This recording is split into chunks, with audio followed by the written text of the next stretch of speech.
Zee 24 तास एक पाऊल पुढे। नहरे अंबरी सारख्याच औरंगाबादमध्ये अनेक नहरी आहेत। 17व्या शतकातल्या नहरी सुदैवानं आजही सुस्थितीत आहेत। मनात आणलं तर आजही या नहरींमध्ये पाणी वाहू शकतं, पण प्रशासनाच्या दुर्लक्षामुळे या विचारांना कधीच मूर्त स्वरूप आलेलं नाही। पाहूयात औरंगाबादच्या थत्ते नहर आणि पांचक्की नहरचा हा स्पेशल रिपोर्ट। कोरडा ठाक पडलेला हा पाण्याचा हौद थत्ते हौद म्हणून ओळखला जातो। 17व्या शतकामध्ये या हौदाचं आणि त्याला पाणी पुरवठा करण्यासाठी नहरींचं बांधकाम करण्यात आलं होतं। दरवर्षी या हौदात पाणी राहायचं, पण या दुष्काळात हा हौद कोरडा ठाक पडलाय। या थत्ते हौदातून या परिसराला पाण्याचा पुरवठा गेल्या 300 वर्षांपासून सुरू आहे। जवळच असलेल्या हर्सुल तलावापासून या थत्ते नहरीचं बांधकाम करण्यात आलं होतं। नहरे अंबरीप्रमाणे या नहरीचं पाणी व्हॉल्व्हच्या मदतीनं ठिकठिकाणी पोहोचत होतं। दुसऱ्या पाईपलाईनमधून जगप्रसिद्ध बीबी का मकबराला सुद्धा पाणी पुरवठा व्हायचा। औरंगाबाद पासून जवळच असलेल्या इस्लामपूरवाडीत या थत्ते नहरीचा उगम झालाय।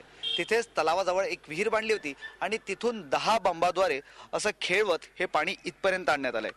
इथून या पाण्याच्या 2 पाईपलाईन करण्यात आल्यात। एक पाणी हे थत्ते हौदामध्ये जातं आणि दुसऱ्या पाईपलाईनद्वारे हे पाणी जगप्रसिद्ध बीबी का मकबरा इथं जातं। पाण्याचं प्रेशर कायम ठेवण्यासाठी ठिकठिकाणी प्रेशर व्हॉल्व्ह तयार करण्यात आले होते।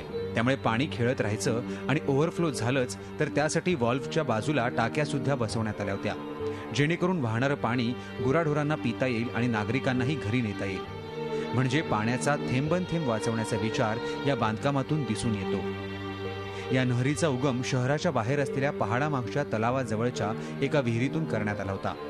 त्यामुळे तलावाच्या पाण्याचा पाझर आणि विहिरीचे असं दोन्हीकडून पाणी या नहरीला मिळत असे। थत्ते नहरचं हे भुयार या ठिकाणाहून शहरात प्रवेश करतं। आपण जी जागा पाहू शकतो, इथून जवळपास 20 ते 25 फूट खाली जायचं आणि तिथं एक भुयार आहे, पाण्याचा भुयार। तिथून एक माणूस सहजरित्या चालत जाऊ शकतो।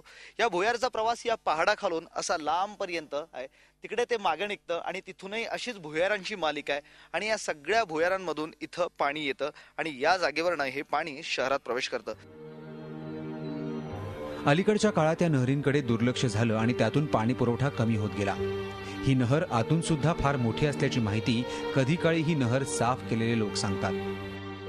हे 20 फूट खाली आहे आणि जायला 2.5 फूट जागा आहे त्याला। अच्छा, पुढे जायला अंडरग्राऊंड रस्ता आहे। आतमध्ये पाणी असतं? पाणी सध्या बंद आहे। औरंगाबादची आणखी एक महत्वाची नहर म्हणजे पांचक्की नहर। पहाडावरून हे पाणी खाली खेचून आणण्यात आलंय। एका दर्ग्यात हे पाणी सोडलं गेलंय, याला पांचक्की असं म्हणतात। या पाण्यावर पिठाची चक्की चालवली जाते, त्यातून गरिबांना अन्न आणि पाणी या दोन्हीचा पुरवठा केला जायचा। या नहरीचं बांधकाम सुद्धा 17व्या शतकातलं। नहरीचं पाणी पाणचक्कीत सोडण्यात येतं, मात्र हे पाणी सुद्धा वापरण्याऐवजी नहरीतून बाजूच्या नाल्यात वाहून जातं। रोज लाखो लिटर पाण्याची अशी नासाडी होते।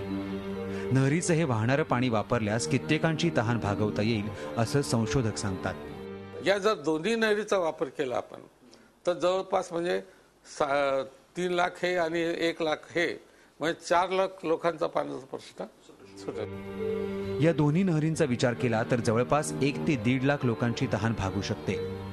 400 वर्षांआधी या नहरी बांधताना जी दूरदृष्टी प्रशासकांकडे होती ती दुर्दैवानं आता हरवली। पाण्याच्या या ऐतिहासिक वारशाकडे दुर्लक्ष केल्यानं हा वारसा आता नष्ट होण्याच्या मार्गावर आहे। आता शहरातले काही उद्योजक या नहरींच्या विकासासाठी सरसावलेत। या नहर अंबरच्या माध्यमातून पाणी मिळेल त्याकरता सरकारी दरबारी असो किंवा महानगरपालिका असो, महाराष्ट्र गव्हर्नमेंट असो, यांच्याकडे आम्ही पाठपुरावा करायचा, निवेदन द्यायचे आणि फक्त पाठपुरावा करून आम्ही थांबणार नाहीत। यामध्ये फंड्स जर कमी पडले तर या शहरवासियांना विनंती करून या सर्वांना संमेलनात सहभागी करून आम्ही नहर अंबरचं काम पूर्ण करून तरी आपण मात करू शकतो याच्यामध्ये, हे लक्षात आलेलं होतं।